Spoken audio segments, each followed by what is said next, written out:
Hello, this is TJR. If this is your first time here, welcome to the channel. If not, welcome back. Recently, Billy Joel sat down with Bill Maher on his Club Random podcast show, and the two of them had a very lively conversation centered around music. And I recommend checking out the entire interview if you're a fan of Billy Joel. If you're just a fan of music and songwriting, it's a great discussion. They talk about music, they talk about favorite groups, they talk about favorite albums, they talk about songwriting, they talk about touring, performing, and the creative process. Sadly, though, what is getting all the attention online from this interview is less than probably a minute of conversation where Joel reflects on the fact that he's not a very big fan of the White Album and referred to it as a collection of half-assed songs. Now, I understand why all the online reporting outlets are using this in their headlines. You have to get the public's attention, and salacious headlines, or clickbait as some people call it, is just simply the name of the game. In fact, it's always been the name of the game, even before the internet. What I don't like is that a lot of these articles, a lot of those reporting on this, are mainly concentrating on this quote and not giving too much more context about the rest of the interview. Early on, Bill Maher brings up the Beatles, and both men acknowledge their mutual admiration. A little later, Maher brings up the subject of double albums. They both agree that Goodbye Yellow Brick Road is a great double album. Then Maher brings up the White Album, which I can tell is an album that he really likes. So he's honestly caught off guard when Billy Joel responds by saying that not only is it not one of his favorite Beatle albums, he also considers it to be a collection of half-assed songs, describing the Beatles as probably too stoned to care. He then asks him, what about Tommy? To which Joel responds, nah, there's a lot of filler on that album. Again, Bill Maher is quite surprised, and then Billy Joel asks, what about Wheels of Fire by Cream? Bill Maher responds very loudly, not good. To which Joel replies, I love that album. Joel then brings up Hendrix, and Maher admits he never got that into Hendrix. Joel tells Maher, I love pretty much everything he's ever done. Later, they both agree that they both love Led Zeppelin. Unfortunately, amid all the stories being generated by this one quote in this interview, no one is bringing up the fact that these two writers, one a musician, one a comedian, can discuss their musical tastes with each other without either one saying, you like that? What's wrong with you? Or, you don't like this? What's wrong with you? And if you follow this channel, you know this is something that I have always stood against and something that has always bothered me for decades. I've never understood why people need to cast negative judgments on those whose musical tastes they disagree with. And here we have a conversation between two entertainment industry professionals where basically they say it's okay to disagree about music. At one point, Maher expresses resentment against people who can't deal with the fact that maybe he just doesn't care for a particular artist. And so they tell him, well, then you need to hear this. To which he responds, no, I don't need to hear anything. Joel responds by saying it's all subjective and that we all have the right to dislike anything.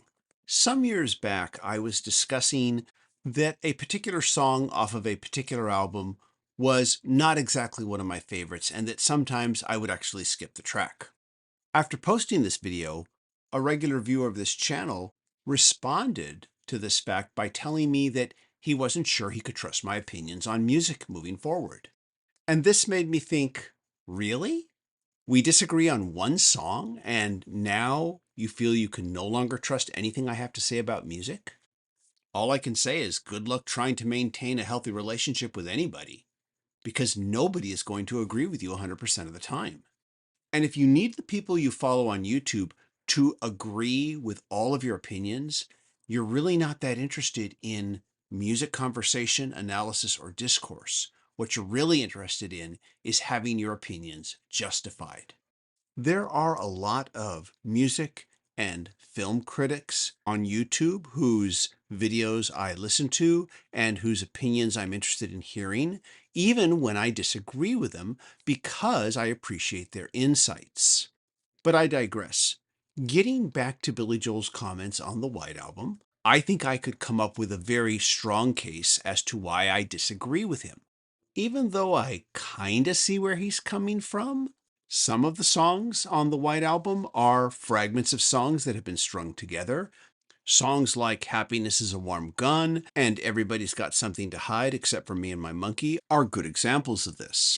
So is A Day in the Life off of Sgt. Pepper, and that song is a masterpiece. There are also tracks like Why Don't We Do It on the Road and Wild Honey Pie that really are just fragments, but I enjoy those fragments. But again, this is all subjective. But on the other side of the coin, there are a lot of tracks on this album like Dear Prudence, Obla Di Obla Da, While My Guitar Gently Weeps, Martha My Dear, Blackbird, Mother Nature's Son, I Will, Julia, Rocky Raccoon. I can go on naming songs that I think stand up with the very best work they've ever done off all of their other albums. Later in the interview, Bill Maher reflects and says, well, I guess we can't really forgive Revolution Number 9. And honestly, I can more than forgive it. I think Revolution Number 9 is brilliant. Oftentimes when I listen to that track, I am filled with just a horrifying sense of existential dread and terror, and it sends chills down my spine, as if I'm watching a really great horror film. I should also add that later in the interview, Billy Joel admits that he honestly doesn't think that Piano Man, a song that critics and fans oftentimes refer to as his signature song, is not all that great. And I couldn't disagree with him more on that. And so does Bill Maher, who actually said, well, then, on behalf of fans like myself, I want to thank you for playing it night after night. To which Billy Joel responds, that's show business.